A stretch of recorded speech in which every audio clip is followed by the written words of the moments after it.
A mutinous warlord to 4 presidents, a timeline of the Russian revolt. The Wagner Group's revolt in Russia, the civil war. Evil that must be stopped. Cannibalism. Virus about to be removed. A military commander in Russia defying Russian President Vladimir Putin over the weekend, sparking massive protests, and in some long silences, holding your breath as the world faces its biggest challenge to Russia, according to key figures. Gathered for Putin's rule. 20 years. Mercenary leader Yevgeny Prigozhin led an uprising against Russian military leaders and sent troops to Moscow, but then Belarusian President Alexander Lukashenko brokered a deal that included the exile of the general to Belarus, and his rebellion ignited. Although the uprising was short-lived, it caused a crisis in Russian power, undermined Putin's image of total control, and convinced Ukrainians that Russia's killing in the war would help them.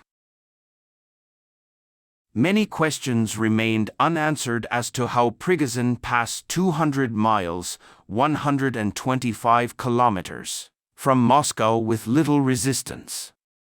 But many words are repeated. This is a summary of the last few days, focusing on messages from the distinguished Prigozhin, Putin and Lukashenko, as well as Ukrainian President Volodymyr Zelensky and the U.S. President. U.S. President Joe Biden.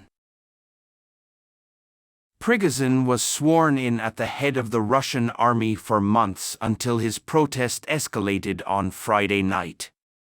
Dealing a major blow to the Kremlin, he argued that Russia's justification for attacking Ukraine, threatened by NATO and neo-Nazis, was a lie. The evil embodied by the military leadership of this country must be stopped, the 62-year-old shouted in a video released Friday. He said his soldiers were not trying to attack Putin and other state institutions, but justice will return to the army, then to all of Russia. Troops in Ukraine, Syria, and Africa are at war. Violence and Prigozhin did not oppose the war in Ukraine. He wanted to better prosecute the case. Backed by tens of thousands of criminals captured from prison, his strength was one of the best in the 16-month war. For months, he accused the army of leaving his soldiers without ammunition. A video from May showed him standing over the bloody corpses of murdered soldiers, shouting obscene words to Defense Minister Sergei Shoigu and Police Chief General Valery Gerasimov described them as weak and incompetent and accused them of murder. They came here voluntarily and died so you could rest in the mahogany office, Prigozhin shouted. You're sitting in expensive clubs and your kids are enjoying the good life and making videos on YouTube. Those who don't give us ammo are being eaten alive in hell. Prigozhin said that he had 25,000 soldiers marching to Moscow, promised that his soldiers would punish Shoigu, and told the soldiers not to fight. This is not a soldier, but a righteous journey. As Prigozhin's troops camped in Rostov-on-Don, Putin addressed the nation on Saturday morning, calling the attack a backstabbing, and promising severe penalties for their organization. Putin did not mention Prigozhin by name, rather than condemning anarchy and cannibalism, arguing that he did not mention Prigozhin's name as he did not mention the jailed opposition leader Alexei Navalny. He said that this fact is important in itself. It means he took the situation very seriously and was very frustrated, Sonin said. The president died unjustly for treason. We are people who love their homeland, he said.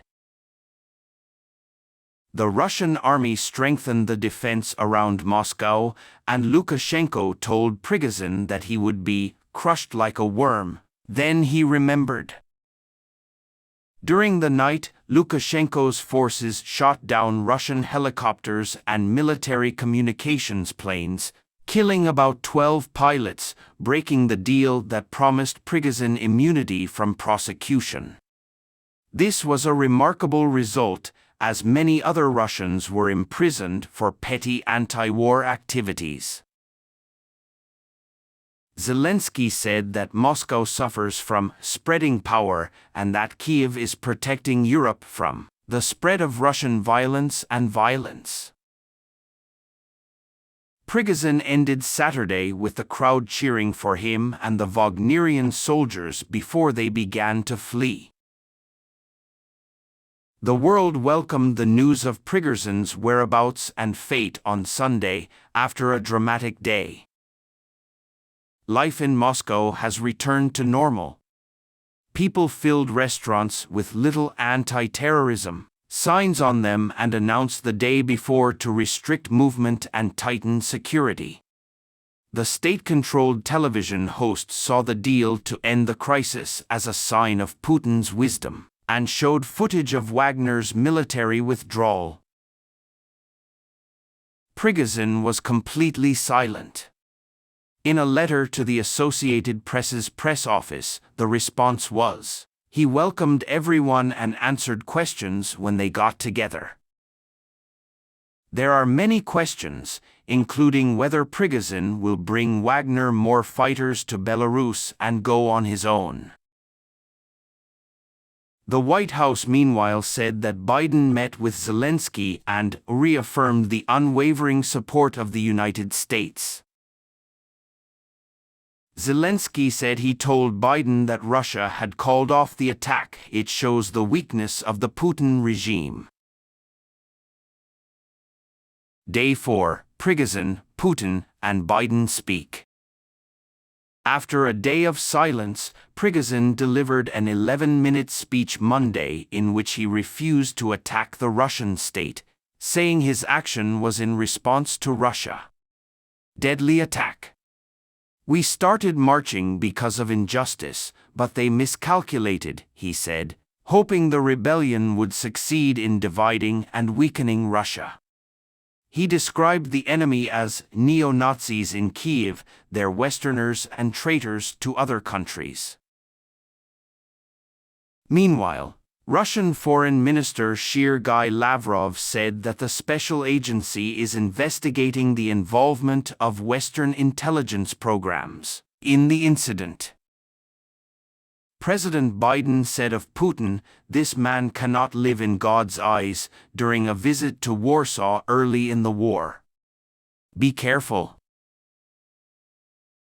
Biden denied that the US or NATO was involved in the attack, led by Prigozhin, who is also head of the Internet Research Center, which conducted an online hacking operation during the 2016 US elections. Election of Donald Trump in America. We have made it clear that we are not involved. We have nothing to do with it, Biden said. This is part of the struggle in the Russian system. According to Flight Radar 24, a private plane believed to be Prigozhin flew from Rostov to the airbase west of Minsk, the Belarusian capital.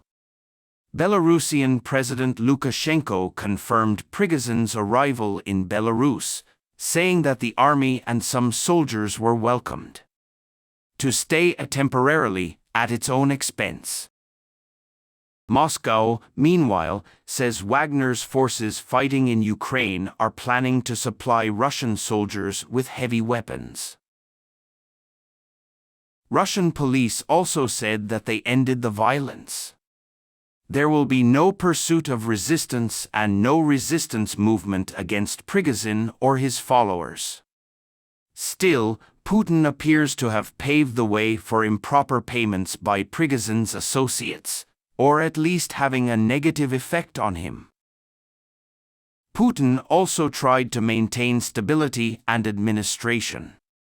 During a ceremony in the Kremlin, the president descended the red stone steps of the 15th-century white stone house to thank the military and police for preventing the attack.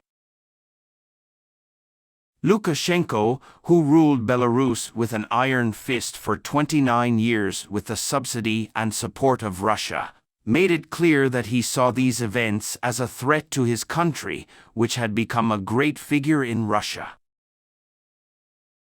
"If Russia collapses," he said, "we will all be under a rock."